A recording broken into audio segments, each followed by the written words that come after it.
Katika karamu ya mwisho, Yesu aliwaambia wafuasi wake, "Ninayo bado maneno mengi ya kuwaambia ninyi, lakini hamwezi kuyavumilia sasa. Atakapokuja yule aliye Roho ya ukweli, atawaongoza ninyi katika ukweli wote. Kwa kuwa hata nena kwa amri yake mwenyewe, lakini atasema yote anayosikia na kuwajulisha ninyi mambo yatakayokuja. Yeye atanitukuza, kwani atatua katika yaliyo yangu na kuwajulisha hayo. Yote anayo Baba ndiyo yangu. Ndiyo maana nimesema anatua katika yaliyo yangu na kuwajulisha hayo."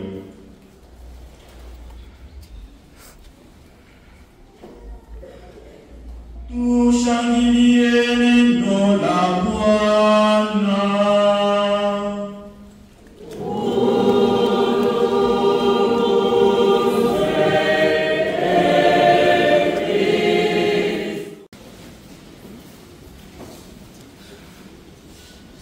Wazazi wapenzi, kaka na dada, ndugu wapenzi katika Kristo, amani, furaha, amani.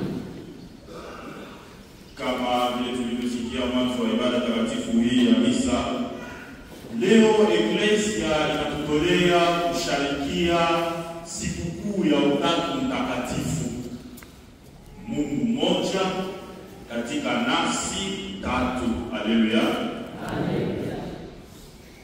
Kwa Kristo wapenzi, katika hadisi ya kanisa kisha kufa na kufufuka kwake Bwana wetu Yesu Kristo, kanisa la kwanza lilijikuta deja mwanzo tu na tumaneno tumaprobleme tudogo tulianza kutokea ndani ya kanisa, na hiyo maprobleme ilianza kugusa imani yenyewe ya Kikristo. Walianza kujiuliza sawa vile, Yesu Kristo ni nani? Eske Yesu Kristo ni Mungu kweli au ni mtu tu? Eske Roho Mtakatifu ni Mungu? Eske Maria ni mama wa Mungu au ni mama wa mtu tu vile Yesu Kristo? Maulizo mingi ilianza kutokea wakati ule wa mwanzo wa kanisa, kwa sababu pia maideoloji filosofiki ilianza kujidevelope sana na ikaanza kuleta chachu mbalimbali ndani ya kanisa. Ndiyo maana deja mwaka 325 wakakutana mwile tunaita Concile ya Nicea. Concile ni reunion ya munene ya kukanisha maaskofu hata walaiki kwa specialiste wanaparticipe na Nicea ni jina ya mji sawa vile Kolwezi. Wakakutana pale pa Nicea na kusema tuongelee ile maneno ya imani. Na ndio huyo mwaka huyo wa 325 deja kanisa ikatangaza waziwazi ya kwamba Yesu Kristo ni Mungu kweli. Haleluya. Yesu Kristo ni Mungu kweli na ni mwana wa Mungu. Kisha tena miaka kidogo tu mtua 181 wakakutana tena juu ya ile maulizo.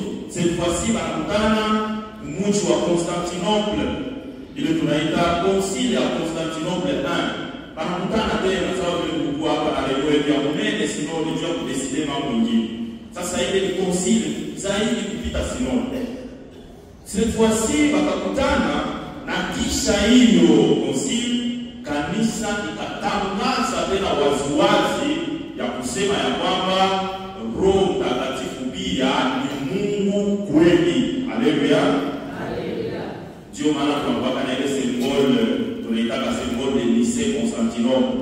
Ile credo ya mrefu ile tunapao kusema Mungu kutoka kwa Mungu, mwanga kutoka kwa mwanga.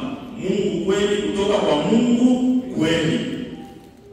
Ndio maana deja mwanzo wa kanisa, eklesia ya mwanzo, l'église primitive, ilianza deja kupitia mwangaza wa Roho Mtakatifu na kupitia ile tunaita relecture ya Ancien Testament, kwa sababu Agano la Kale na Wayahudi walikuwa wanafanya mkazo tu kwa Mungu mmoja. Kama mnakumbuka profession de foi, wanasema kumbuka Israeli, Mungu wako ni nani? Ni mmoja.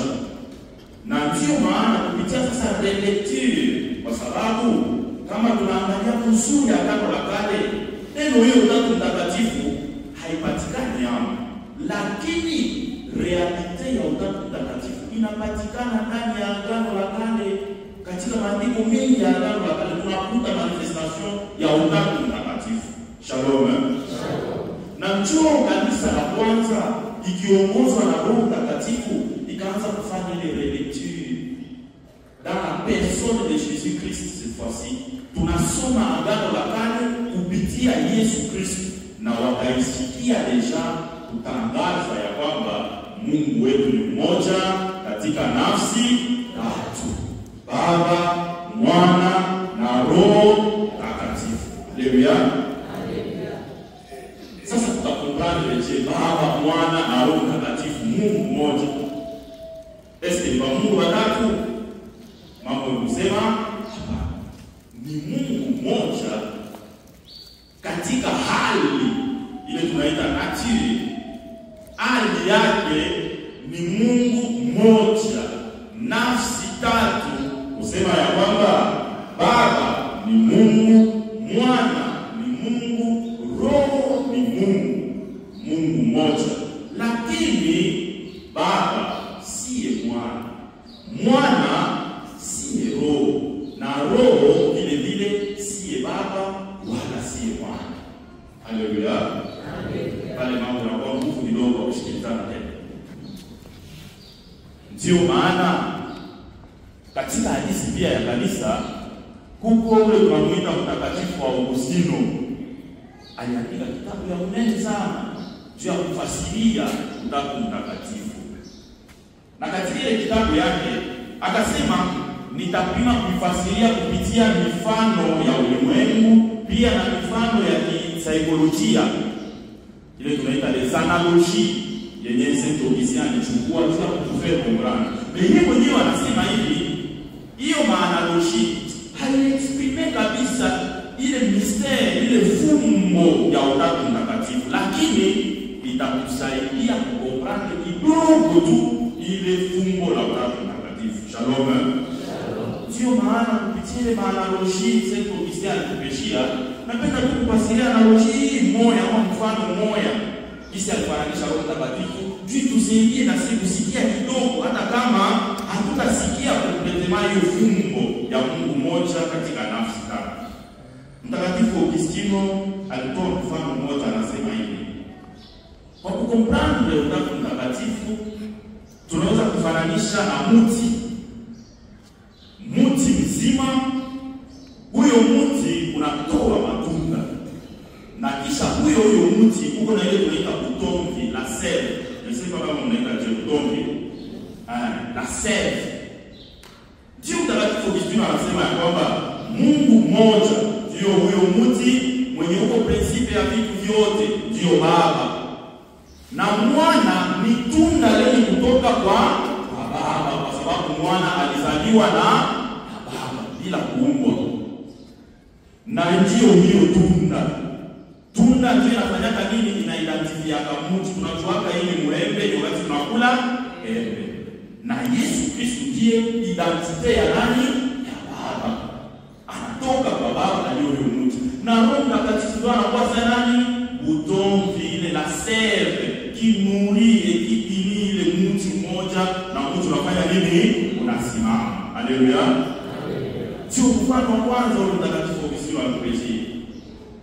Lakini yeye mwenyewe anaongea kwamba kwa ukabambi mkubwa wa hiyo fumbo la Utatu Mtakatifu, hata ule mfano haumalize, haukuhesabirie, haukuonyeshe kabisa ukubwa wote, lakini mwakili yetu ya binadamu tunaweza kupima kusikia kidogo hiyo fumbo la Utatu Mtakatifu. Haleluya. Mfano mwingine wa pili tu, napenda kuishia na hiyo mbili tu kwa sababu aleta mfano ya mingi sana kwa kufasiria. Mfano wa pili alisema hivi, tunaweza kuangalia jua. Jua yenyewe inafanya nini? Inatosha mishale yake, le rayon solaire. Yeye mwenyewe jua iko kule mbali sana. Lakini hapa tunafanya nini? Tunaona le rayon solaire, mishale. Na kisha tunasikia joto ya hiyo jua. Kaifete show kama jua inatosha mishale ya mingi, tunafanya nini? Tunasikia chaleur. Na Mtakatifu Augustino anasema hivi, jua inabakia jua ile hii moja. Ndio Baba principe wa yote, mwenye kuumba yote. Na Baba anatuma mwana, anazaa mwana iliyo nini? Hiyo mishale ya jua, le rayon du soleil. Haleluya. Na kisha tunafanya nini? Tunasikia joto. Ndio Roho Mtakatifu mwenye kuleta kuvivifie, mwenye kuleta chaleur, changamoto ndani ya miili ya Wakristo na ndani ya maisha ya Wakristo. Anasema ya kwamba kupitia dini yetu ya kimutu tunaweza kupima kusikia Utatu Mtakatifu kupitia ule mfano pia. Alileta mifano mingi kadhalika kwa kufasiria yenye hatutaieleza yote hapa. Wakristo wapenzi, amani, furaha.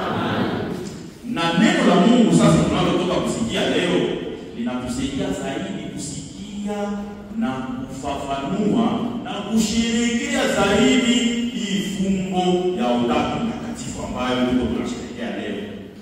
Ndio maana kupitia maandiko matakatifu hii ya leo napendelea tufikirie wazo kubwa hii moja tu. Hiyo wazo kubwa ni kusema Mungu ni mwenye kushughulikia watu wake. Dieu prend soin. Dieu se soucie de l'homme. Mungu ni mwenye kuangaikia, ni mwenye prendre soin na sisi wanadamu. Ndio wazo hiyo kubwa tumoe, yanapenda kufikirie kupitia maandiko yote matakatifu tunatoa kusikia. Tutaifikiria katika somo la kwanza, katika Zaburi, katika somo la pili na katika Injili. Hiyo wazo kubwa moja. Haleluya. Kama tulisikia vizuri katika somo la kwanza, le livre de Proverbes, tunasikia sagesse inajitapia kusema ya kwamba yeye Madame Sagesse alikuwa tangu mwanzo ya dunia kupewa misingi yake, la préexistence de la sagesse. Alikuwa hapo na yeye alikuwa sawa vile nani? Fundi wa kazi pamoja na Mungu wakati vitu vyote vilikuwa vinafanyika. Mbele ya dunia kupewa mipaka yake, yeye busara alikuwa hapo. Mbele ya mtu kuumbwa, mbele ya kitu chote kufanywa, yeye alikuwa amekwisha umbwa, alikuwa amekwisha zaliwa. Busara inatuonyesha leo, inajipresente kwetu leo kuwa kama fundi wa kazi ya uumbaji wa Bwana. Neno hilo linapenda kutuambia ya kwamba, ndugu wapenzi, Mungu wakati alipokuwa akiumba, busara leo inatuambia ya kwamba tout ce que Dieu a créé, il a créé avec sagesse. Shalom. Vitu vyote Mungu aliumba, alikuwa na nini? Na busara. Dieu n'a rien créé en désordre. L'ordre qui est dans le monde, l'ordre qui est établi dans l'univers, ni ordre yenye Mungu aliumba, kwa sababu aliumba kila kitu akitumia busara. Na kama Mungu aliumba kila kitu akitumia busara, mimi na wewe tuko nani? Tuko viumbe vya Mungu. Inamaanisha kwamba Mungu alipokuumba wewe, aliponiumba mimi, alituumba katika busara. Busara ilikuwa fundi ya kazi yake. Ni kusema anu hakuna esheke kwetu, hakuna kitu kiko mdesordre. Kile kile Mungu aliumba nacho, kile kile Mungu aliumba pembeni yetu, tujue ya kwamba Mungu alikiumba na busara. Mungu hakukiumba wa kufunga macho asema alisahau, Mungu anakusahau, au Mungu aliumba wewe mbaya kushinda wengine, aliumba wengine pia kushinda wewe. Haiko vile. Haleluya. Aliumba vyote katika busara, na kitu kenye kufanywa katika busara ni kitu kenye kufanywa vizuri. Na ndio maana kila wakati Mungu alikuwa anamaliza kuumba, alikuwa anasema kiko okay, c'est très bien. Na wakati anaomba mtu alisema voilà que c'était très bon. Kwa sababu Dieu a créé avec sagesse. Ndio kama tunasoma Zaburi ya 103, 104, Somme 103 ou 104 selon les versions, mtasikia mwimba Zaburi anasema que tes œuvres sont grandes, Seigneur, parce que tu les as créées avec sagesse. Vitu vyako ewe Bwana vilivyo vikubwa na vingi, kwa sababu uliviumba vyote katika busara.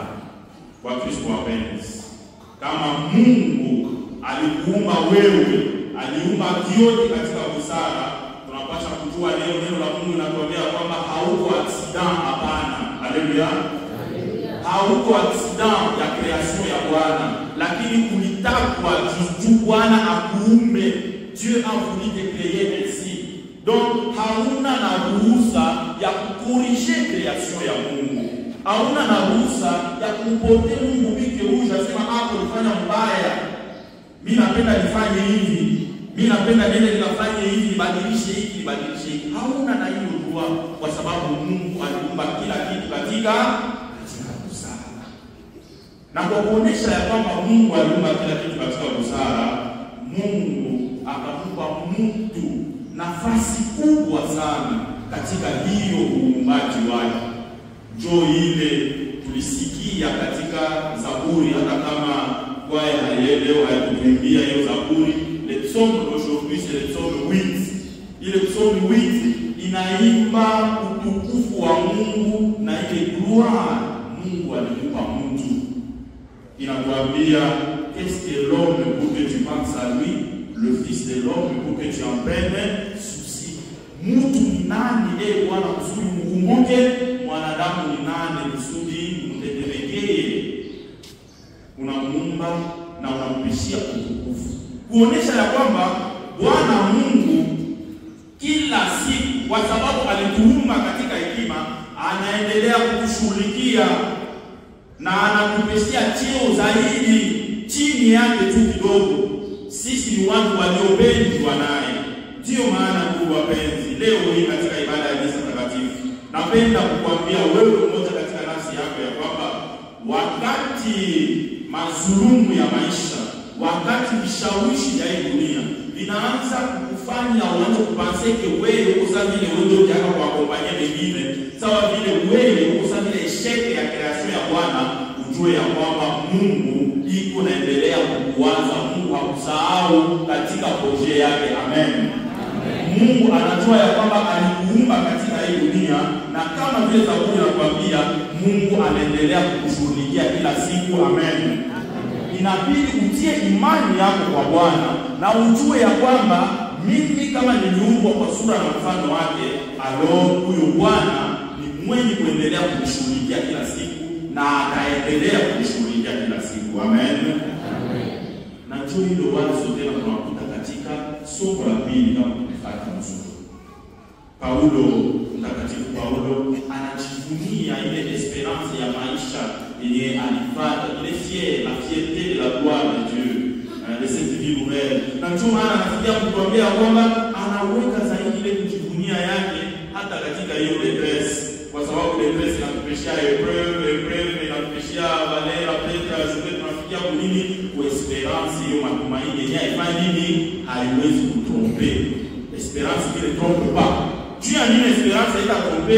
Kwa sababu tunajua ya kwamba Mungu alituumba katika busara, na katika hiyo busara mimi na wewe, Mungu hawezi kuacha tena kuanguke kila siku na kupotee. Ataendelea kukuchunga, continuera à prendre soin de nous. Na kama msikia tena mzuri katika somo la kwanza, walituambia ya kwamba il trouvait la joie auprès de Dieu et les délices auprès des hommes. Busara, furaha yake ilikuwa ni kucheza pamoja na watoto wa wanadamu, pamoja na wanadamu. Yeye mwenye alikuwa fundi wa kwanza wa kuunga vyote, anasema ya kwamba furaha yake ilikuwa pamoja na wanadamu. Ili ndio tunaita prefiguration ya Yesu Kristo, mwenye anakuwa sawa vile la sagesse incarnée, sawa vile busara yenye kurepresenter ule mwana wa Mungu mwenye atafanya nini, atakuja kukaa kati ya watu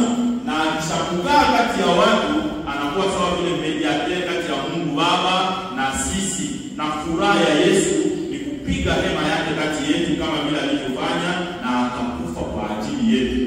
Ili yote kwa ndugu wapenzi, Mungu anapenda kutuonyesha leo ya kwamba il ne nous laisse jamais seul. Dieu prend toujours soin de nous. Il nous accompagne. Il est toujours là. La joie du Fils, c'est d'être avec nous. Furaha ya mwana ni kuishi pamoja nasi. Ndugu wapenzi, hakuna droit ya kukaa katika makiwa kila siku. Comme les gens qui sont toujours dans l'évangile saint. Tujitolee kwa Mungu kwa sababu anatuassurer presence yake. De sorte que kama tuko pamoja naye, basi ijapokuwa mazulumu kama vile Paulo anakuambia, tujue ya kwamba tusikate tamaa, kwa sababu matumaini tunayo kwa Bwana haiwezi kudanganya. Amen. Na njoo ile tunakuta sasa katika Injili, Mungu ule mwenye kupenda sisi wanadamu, hata anaendelea kukaa pamoja nasi na kupanga soin yetu, anatualika sasa tuingie ndani ya umungu wake. Tunasikia Yesu anasema huyo Roho Mtakatifu atawaongoza kwenye ukweli wote, na tunajua katika maneno matakatifu ukweli ni nani? Ni Yesu mwenyewe. C'est Jésus qui est la vérité.